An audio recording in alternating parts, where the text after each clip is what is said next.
Hey, just a quick overview of my 1.8 turbo Cruze. We'll start off. The turbo is a GT2560R or T28 off a S15. I bought this brand new, which is what started this whole project.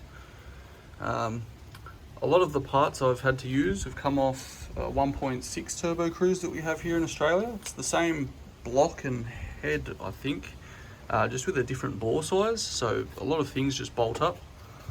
So I've used the intake manifold, which is an aluminium piece with no variable intake runners.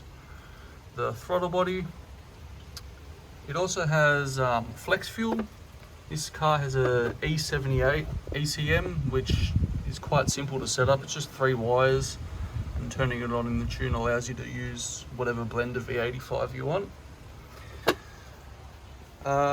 This is running on about 10 pounds of boost at the moment. It's all stock internals. I don't want to blow it up.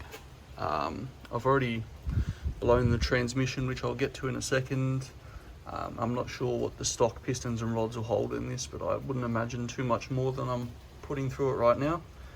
Got a Turbo Smart internal wastegate, regulating boost pressure, and transmission. So the stock, this is an automatic car, the stock 6T30, I blew up driving around a corner. It wasn't even going that fast. The diff just decided it had enough of life and exited the case. So I've upgraded to a 6T45 transmission, which is also off the 1.6 Cruze.